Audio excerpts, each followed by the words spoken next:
सबको लगता है। बारिश में गोवा ट्रिप। नितिन, गौतम, सिद्धार्थ, प्रियंका और अनामिका एक मल्टीनेशनल कंपनी में जॉब करते थे। अक्सर हर वीकेंड पर वो सब साथ में कहीं आसपास घूमने जाया करते थे, लेकिन इस बार वीकेंड पर उन्होंने गोवा जाने का प्लान बनाया। उनके लोकेशन से गोवा लगभग 4 घंटे की ड्राइव पर था। उन्होंने शाम को अपनी गाड़ी निकाली और गोवा जाने के लिए निकल पड़े, लेकिन रास्ते में ही तेज बारिश शुरू हो गई। तुम लोगों ने होटल तो बुक कर लिया ना? वरना पता है ना गोवा में इस टाइम पर रूम मिलना कितना मुश्किल है। ऊपर से ये बारिश, जल्दी पहुंच जाए तो अच्छा है, वरना अगर बारिश में गाड़ी बंद पड़ गई तो इतनी रात में यहाँ पर कोई मैकेनिक भी नहीं मिलेगा। हाँ, टेंशन मत ले, मैंने पहले ही सब ऑनलाइन बुक कर लिया है, और वो भी बिल्कुल बीच के किनारे। बस 15 मिनट में हम पहुंच जाएंगे। रात के लगभग 10:30 बजे तक वो गोवा पहुंच गए।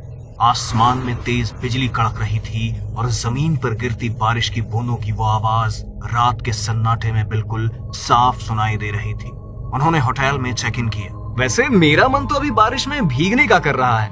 देखो, एंजॉय करने आए हैं तो चलो ना, बाहर चलकर एंजॉय करते हैं। इस बारिश में तुम ही लोग एंजॉय करो, मैं और अनामिका तो सोने जा रहे हैं। नहीं सर, यहाँ पर अंधेरा होने के बाद ज्यादा देर बाहर रहना ठीक नहीं है।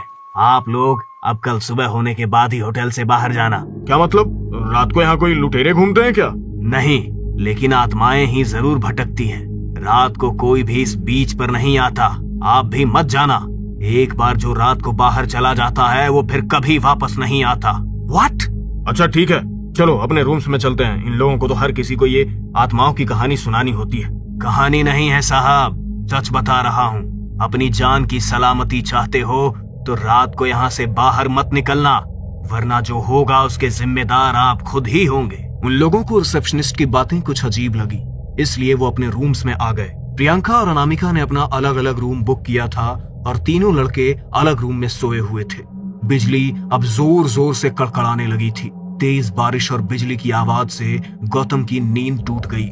बहुत देर तक कोशिश करने के बाद भी उसे नींद नहीं आ रही थी, तो वो कमरे की खिड़की के पास जाकर सोफे पर बैठ गया। तभी उसने देखा कि नीचे समुद्र के किनारे लाल साड़ी में एक खूबसूरत लड़की खड़ी है। जैसे ही बिजली कड़क रही थी तो बिजली की रोशनी में उसका शरीर मानो दूध की सफेदी की तरह चमक रहा था। उसके काले घने बाल और खूबसूरत चेहरे ने मानो गौतम को उसके पास जाने के लिए उत्तेजित कर दिया। कितनी खूबसूरत लड़की है यार, और वो भी इतनी रात को अकेली बीच पर। इतना अच्छा मौका मिला है, क्यों ना चलकर बात को आगे बढ़ाऊं। वैसे भी इतनी खूबसूरत लड़की बार बार कहाँ मिलती है। गौतम मानो उसके रूप का कायल हो गया। वो रिसेप्शनिस्ट की कही हुई सारी बातें भूल गया। उसने बारिश की भी परवाह नहीं की और वो होटल के गेट से बाहर की तरफ निकल गए। बारिश इतनी तेज हो रही थी कि एक पल में ही वो पूरी तरह भीग चुका था, लेकिन अभी भी वो लड़की समुद्र के किनारे ही खड़ी थी। गौतम जल्दी से उसके पास गए। वैसे बारिश बहुत तेज हो रही है, लेकिन इतनी तेज बारिश में आप अकेली इस बीच पर क्या कर रही हैं? इस तरह बारिश में भीगोगी तो बीमार हो जाओगी। मैं सामने के होटल में ही रुका हूँ, आपके लिए भी एक रूम बुक कर देता हूँ। उस लड़की ने उसकी बात का कोई जवाब नहीं दिया और बड़े ही अजीब तरीके से मुस्कुराई, जैसे तो वो खुद ही गौतम के साथ दोस्ती का हाथ आगे बढ़ाना चाहती हो। तभी जोर से बिजली कड़की और कमरे में सो रहे नितिन की भी नींद टूट गई। वो पानी पीने के लिए उठा तो उसका ध्यान खिड़की से नीचे की तरफ गया, तो उसने देखा कि गौतम किसी लड़की के साथ समुद्र किनारे खड़ा हुआ।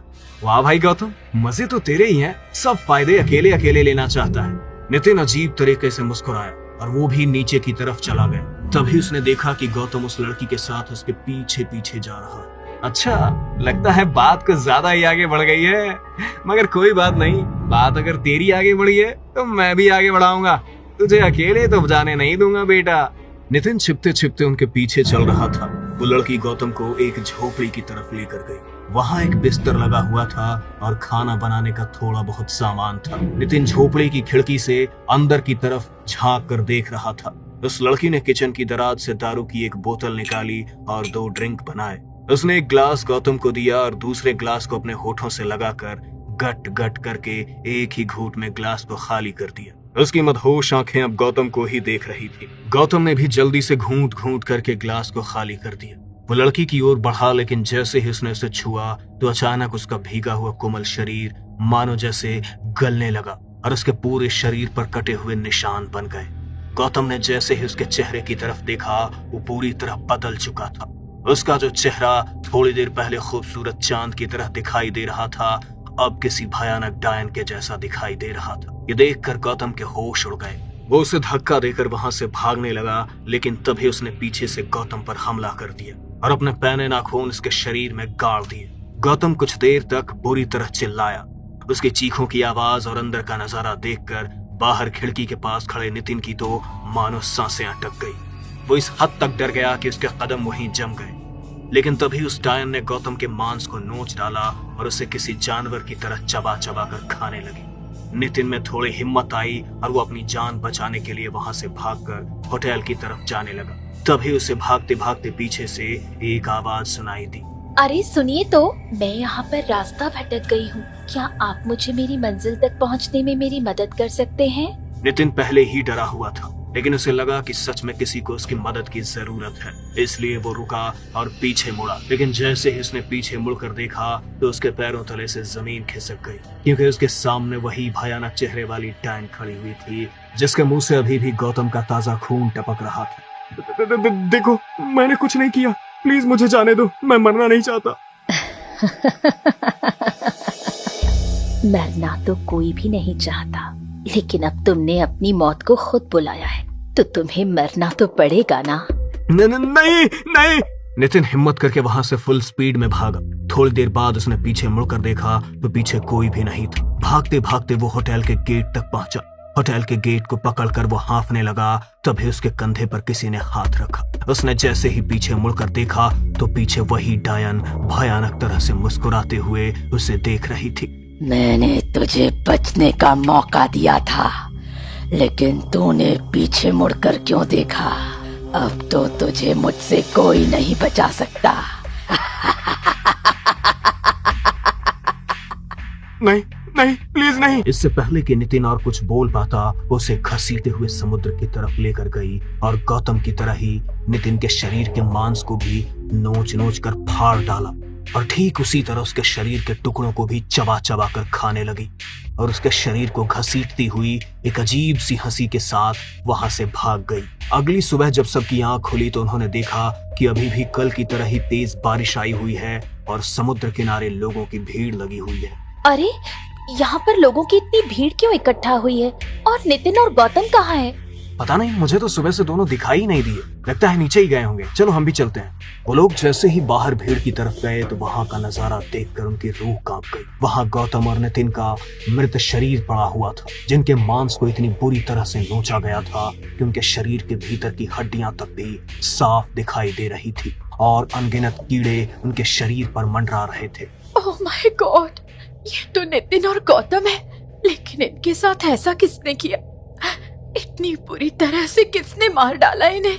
मैंने तो आप लोगों को मना किया था कि रात को होटल से बाहर मत निकलना, लेकिन अक्सर लोग किसी की बात सुनते नहीं हैं और फिर उनके साथ जो होता है उसके जिम्मेदार वो खुद होते हैं। इतनी बारिश में इनका अंतिम संस्कार नहीं हो पाएगा और ये बारिश अभी रुकेगी भी नहीं। इन्हें दफना दीजिए या अपने साथ ले जाइए और मेरी मानो तो आज ही यहाँ से चले जाओ। अब आपका यहाँ रुकना ठीक नहीं है। नितिन और गौतम की हालत देखकर और रिसेप्शनिस्ट की बातें सुनकर अब उन तीनों का डर से बुरा हाल हो चुका था। इसलिए उन्होंने एम्बुलेंस बुक करके नितिन और गौतम की डेड बॉडी को उनके घर के लिए रवाना कर दिया और खुद भी अपनी गाड़ी लेकर वहां से निकल पड़े।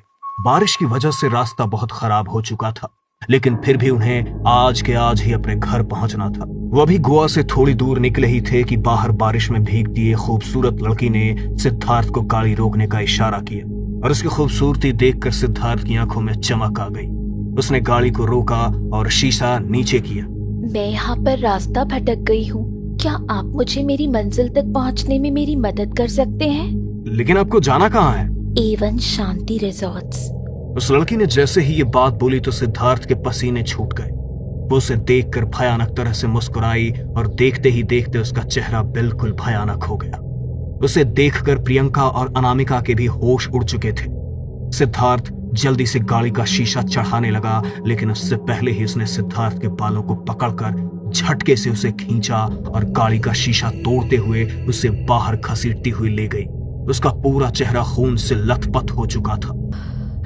मुझे नहीं लगता कि अब हम सिद्धार्थ को भी बचा पाएंगे। हम दोनों को यहाँ से निकलना होगा। मैं गाड़ी स्टार्ट करती हूँ। हाँ प्लीज करो, मैं लोगों की तरह मरना नहीं चाहती। प्रियंका जल्दी से आगे वाली सीट पर जाकर बैठी और उसने गाड़ी स्टार्ट की। तभी उनके कानों में सिद्धार्थ की तेज चीख सुनाई पड़ी। प्लीज जाने दो मुझे, गलती हो गई थी हमसे। कोई बात नहीं, गलती की है तो गलती की सजा तो मिलेगी ना। मैंने भी बहुत मिन्नतें की थी तुमसे और तुम्हारे उन दोस्तों से, लेकिन तुम में से किसी ने भी मेरी मदद नहीं की थी। अगर तुमने मेरी मदद की होती तो मैं भी आज जिंदा होती। अरे इतनी रात को कौन आ गया यार? मैं देखता हूँ। सिद्धार्थ जैसे ही जाकर दरवाजा खोलता है तो सामने एक लड़की खड़ी हुई थी जिसकी आंखों से लगातार आंसू बहे जा रहे थे। कौन हो तुम? प्लीज आप लोग मेरी हेल्प कर दीजिए। वो दोनों लड़के मेरे पीछे पड़े हैं, प्लीज मुझे बचा लीजिए। कौन है यार? देखो तुम्हारा मैटर है, तुम अपने आप सुलझाओ, और कोई दिक्कत है तो पुलिस को फोन करो ना। हमें क्यों परेशान कर रही हो? जाओ यहाँ से। प्लीज ऐसा मत बोलिए, मेरे पास मेरा फोन भी नहीं है, मैं पुलिस को कांटेक्ट नहीं कर सकती। प्लीज आप पुलिस को कांटेक्ट कर दीजिए। नहीं, हम किसी के मैटर में नहीं फंसना चाहते, जो करना है खुद करो। वो लड़की उनसे मदद की भीख मांगती रही, लेकिन उन्होंने उसके मुंह पर ही दरवाजा बंद कर दिया। तभी वो लड़के उसे ढूंढते ढूंढते वहां पर पहुंच गए। वो उन दो लड़कों से खुद को बचाने के लिए छत की तरफ भागी। वो लड़के उसके ऊपर झपटे और उसी हाथापाई में रिसोर्ट की छत से गिरकर उसकी मौत हो गई। अगले दिन जब पुलिस वहां छानबीन करने आई तो उन तीनों ने अपना बयान भी झूठा दिया। थोड़ी चालू टाइप लड़की थी सर। जब हाथापाई हुई तो हम भी वहां पहुंच गए थे। एक रात के पैसे मांग रही थी। जब इन लोगों ने पैसा देने से इनकार कर दिया तो कूदने की धमकी देने लगी और उसी बीच पैर फिसलने से उसकी मौत हो गई। सिद्धार्थ के बयान से गुनहगार लड़के छूट गए थे, इसलिए उस लड़की की मौत के जितने जिम्मेदार वो दो लड़के थे, उतने ही जिम्मेदार नितिन, सिद्धार्थ और गौतम भी थे। अगर उस दिन वो तीनों उस लड़की की मदद करते तो शायद वो आज जिंदा होती। इसीलिए अपनी मौत के बाद उसी दिन से वो उनके वहां आने का इंतजार कर रही थी, या शायद उसी ने उन्हें वहां पर बुलाया था, क्योंकि ना तो अब ऑनलाइन बुकिंग्स में उनका वो होटल शो हो रहा था और ना ही अब उस होटल की जगह पर वहां कोई बिल्डिंग खड़ी थी। अगर वहां कुछ था तो बस गोवा का शांत समंदर और समंदर की लहरों में गिरती पानी की रिमझिम बूंदें।